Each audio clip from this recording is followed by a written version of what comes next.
Agradezco la aceptación de mi trabajo de investigación denominado Interacción sísmica suelo-estructura y no linealidad física en edificaciones de hormigón armado, concreto armado en el Perú, el cual ha sido aceptado por la Agencia Española de Cooperación Internacional y la cual las estoy exponiendo en esta jornada iberoamericana sobre predicción de la vida útil de las estructuras de hormigón, que se está celebrando en esta hermosa ciudad de Santa Cruz de la Sierra, del hermano país de Bolivia, en este mes de junio del presente año 2006. Quien les habla, Jenner Villarreal Castro, doctor en Ingeniería Sismo Resistente, profesor principal de la Universidad de San Martín de Porres en la ciudad de Lima, profesor principal de la Universidad Peruana de Ciencias Aplicadas y profesor extraordinario de la Universidad Privada Antenor Orrego. Pues bien, iniciamos entonces la presente exposición con una filosofía propia en la cual nos indica Klyachko, un científico ruso, que a las personas no los mata el sismo sino son los edificios. En pocas palabras, lo que quiso decir es de que el colapso de las edificaciones es el que ocasiona no solamente pérdidas materiales, sino irreparables pérdidas humanas. Quienes diseñamos y construimos tal tipo de construcciones somos los ingenieros civiles y arquitectos. Por ende, bajo nuestra responsabilidad está salvaguardar la vida humana. Eso está estipulado en cada una de las normas de diseño sismo resistente de los diversos países del mundo. La presente foto corresponde al sismo de Kobe del año 1995, en el cual colapsó, como se puede apreciar, esta edificación y generó pues graves pérdidas humanas y materiales. Dentro de las principales áreas de investigación sísmica tenemos los métodos estadísticos y probabilísticos, en los cuales se estudian a los sismos como procesos eventuales y no estacionarios. Es decir, que se utiliza también la parte de el uso de los acelerogramas y la evaluación estructural. Dentro de la interacción suelo-estructura no es más que el contacto dinámico entre la base y la estructura, donde podríamos generar diferentes tipos de esfuerzos que va a absorber la cimentación y transmite a la superestructura una menor cantidad de energía que el estudio convencional.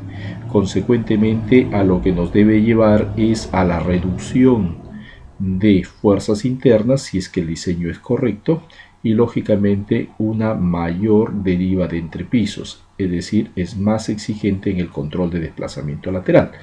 En el gráfico que estamos observando en el lado derecho se ve claramente lo que es el efecto de interacción suelo-estructura utilizando elementos sólidos. Esto fue modelado con el programa Fake Models, que pertenece a la Sociedad Rusa de Ingeniería Geotécnica. Otra de las líneas de investigación son las no linealidades, tanto la geométrica como la física. La no linealidad física se refiere a un diagrama no lineal esfuerzo de formación, el cual lo estamos observando en la parte superior derecha, lo que es el diagrama esfuerzo de formación para el caso del concreto, en el cual, sometido a lo que es la compresión, en el cual para describir la curvatura debemos de efectuar un método iterativo que se denomina el método de los pasos, que viene a ser una serie de tangentes que van a describir toda una curvatura. En pocas palabras, mientras mayor sea el número de pasos, mejor será la aproximación a la curvatura descrita. En la parte inferior derecha tenemos el diagrama de esfuerzo de formación para el acero estructural. La no linealidad geométrica viene a ser la parte de la dependencia no lineal entre el desplazamiento y la deformación. Eso es muy notorio en edificios de muchos pisos, edificios altos y puentes de grandes luces. La otra línea de investigación en la actualidad viene a ser el trabajo en 3D y las diferentes componentes de acción sísmica.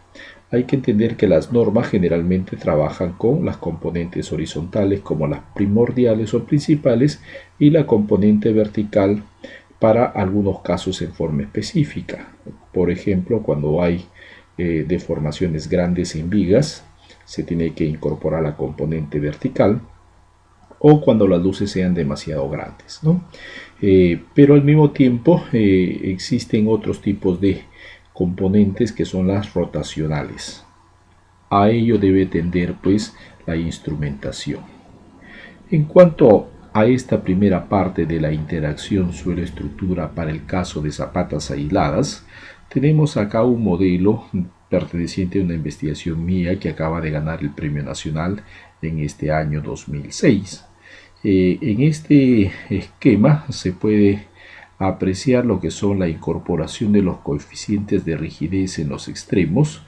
Al mismo tiempo podemos apreciar en cada uno de los lugares, en el caso Z, en la vertical, incorporando también el efecto de no solamente parte elástica, que es el resorte, sino también la amortiguación. Al mismo tiempo, los coeficientes de rigidez rotacionales alrededor de los ejes X, Y y Z. Para ello, existen dos formas de hacer la interacción suelo-estructura, lo que habíamos visto con elementos sólidos y lo que son coeficientes de rigidez. Acá tenemos el modelo de Barkan y de Sabinov, un modelo bastante reconocido a nivel mundial.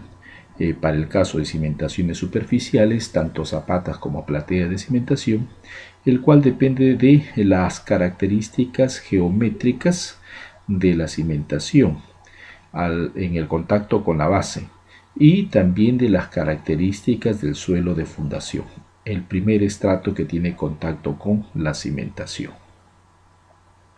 Coeficientes en total son 5.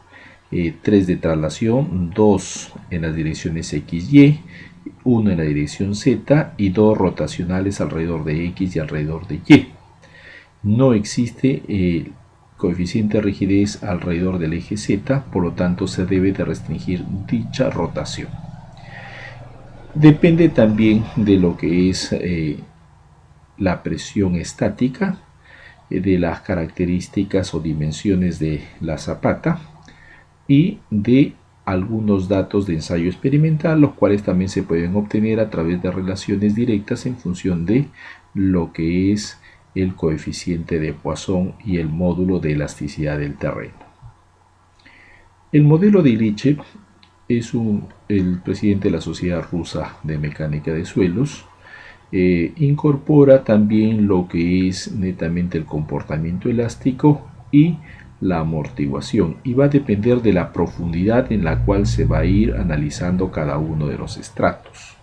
Para ello se puede obtener un coeficiente de rigidez equivalente, el cual tenemos como fórmula en el lado derecho, en la parte inferior, y corresponde a fórmulas específicas de la dinámica estructural. Se obtienen los coeficientes de rigidez, así como la característica de la amortiguación y las masas para los efectos de rotación, que dependen de directamente las características físico-mecánicas del suelo, el coeficiente de Poisson, también para los coeficientes de rigidez para las vibraciones horizontales y verticales. Sarsian presentó un modelo dentro de su último libro de mecánica estructural, el cual es un libro muy pero muy maravilloso. Tuve la suerte de que haya sido uno de mis opositores en mi disertación doctoral, y también Ilyichev fue una persona que avaló mi disertación doctoral. En cierto modo son autoridades de la interacción suelo-estructura a nivel mundial.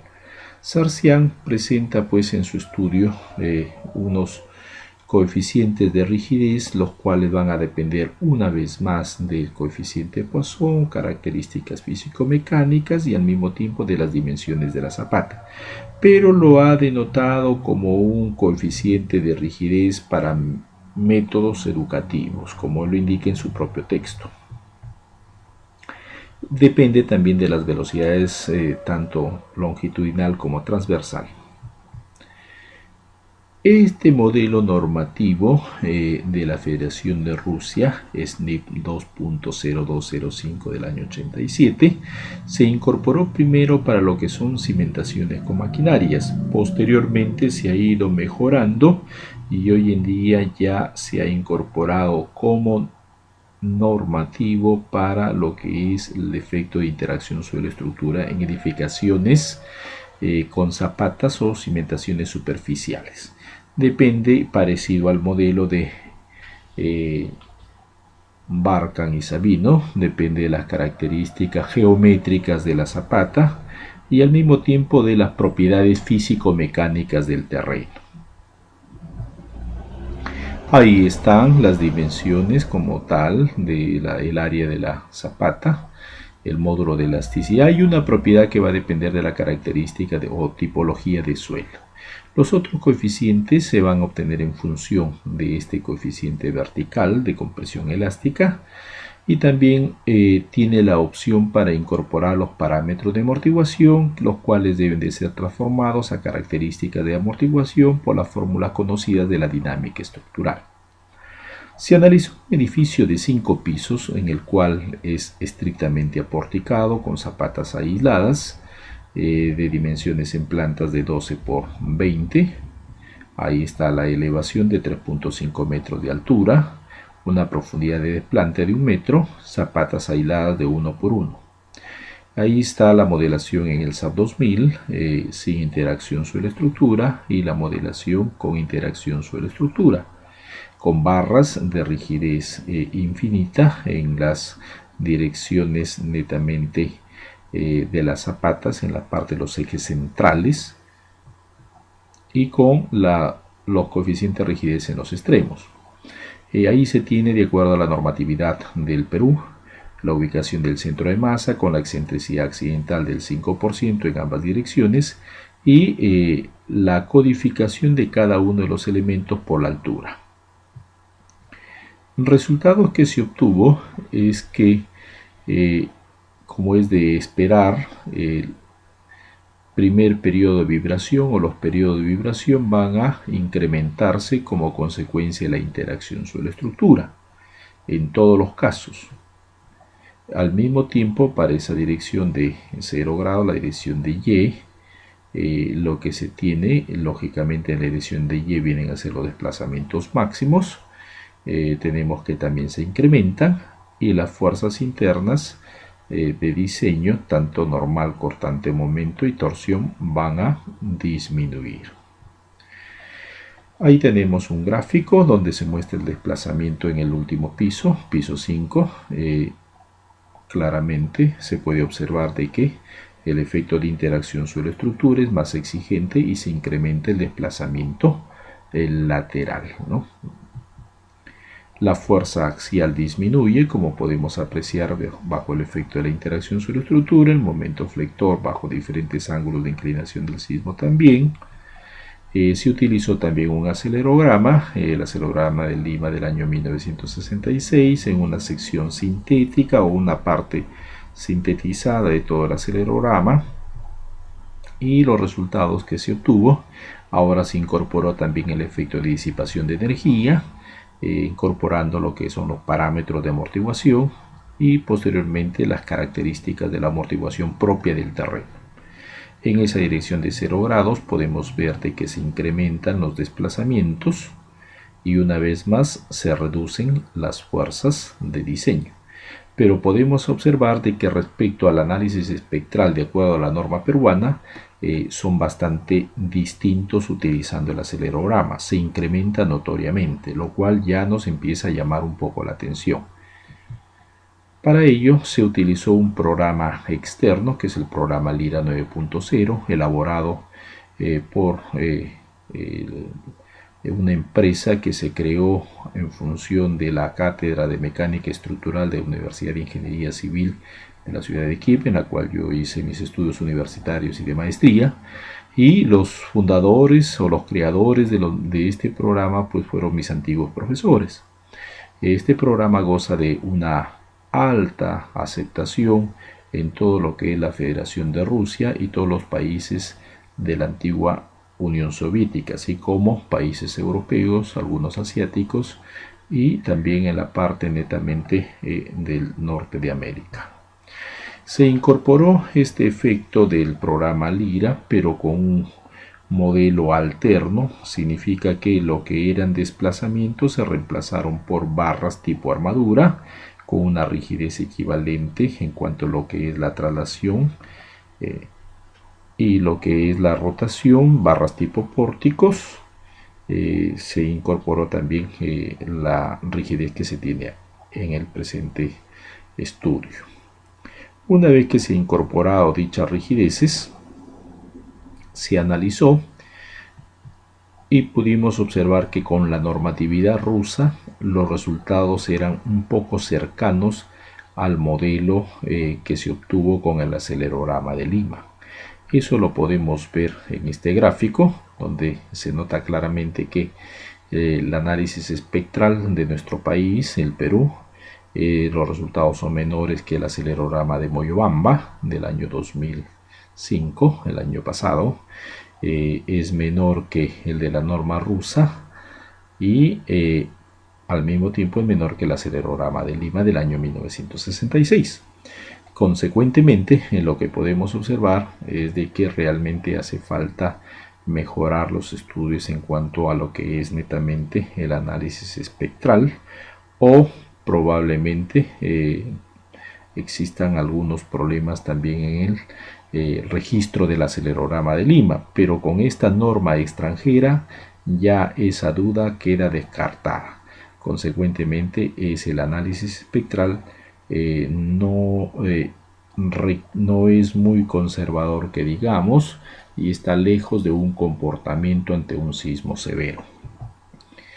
En la fuerza axial sucede exactamente el mismo esquema, momentos también.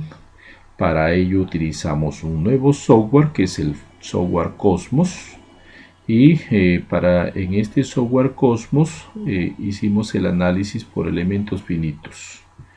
Al hacer el análisis por elementos finitos, la intención era verificar lo que corresponde netamente a la aparición de concentraciones altas de esfuerzos en toda la altura. Y tenemos el esfuerzo de von Mises, el más alto. Lógicamente va reduciéndose, se produce en la base y va reduciéndose por toda la altura. En el modelo de Barkan-Sabinov, el modelo de interacción, el esfuerzo de von Mises, que es un esfuerzo de destrucción, se acerca a la altura de la conexión columna-viga en el primer piso. Y para el modelo de Illich vemos de que hay mayor cantidad de esfuerzo en esa altura. Consecuentemente, debe de suceder un problema como el que se muestra acá, donde la alta concentración de esfuerzos va a generar daños en dichas zonas. Con la interacción sobre estructura se puede obtener la ubicación de los daños. Se puede concluir que, de acuerdo a los modelos analizados, el mayor efecto de interacción sucedió en el modelo Illich, el menor efecto en el modelo de Barkan, y que se debe de incluir el análisis tiempo-historia como obligatorio. En cuanto a lo que es la flexibilidad, será mucho más notorio cuando se trata de suelos flexibles. En casos de edificios rígidos hay dos alternativas. Puede ser que llegue a estabilizar como no, porque en otros casos puede que no tenga un periodo de retorno del mismo edificio, no sea tan elástico y lógicamente colapse. Y lógicamente que hay que mejorar la norma peruana de diseño sismo resistente incorporando la interacción sobre la estructura. La otra parte de esta presentación corresponde a la no linealidad física en estructuras de concreto armado. Entendemos que la no linealidad física viene a ser el comportamiento no lineal de cada uno de los materiales, tanto concreto como acero. Como objeto de investigación se tuvo un colegio ubicado en la ciudad de Trujillo. Como podemos apreciar, se hizo un análisis lineal, es decir, el convencional, empotrado con las características de módulo de elasticidad y otros más, utilizando el programa Lira 9.0. Corrimos y obtuvimos los resultados de todo lo que se requiere tanto en elementos verticales como horizontales. Luego se procedió a efectuar un análisis no lineal. El análisis no lineal se incorporó lo que es netamente la parte de cada uno de los materiales con su diagrama esfuerzo de formación hasta la rotura, y ahí pudimos observar que los resultados son totalmente diferentes. En la no linealidad física se va a tener la secuencia de fallas y lógicamente, como ya había indicado anteriormente, se hace con un análisis iterativo. Tenemos los resultados obtenidos y finalmente la variación de esfuerzo se redujo en 34.87% y desplazamientos también en 34.71%. Se les agradece y cualquier comunicación que requieran con mi persona, con el mayor de los gustos, pues ahí está mi correo electrónico. Muchas gracias.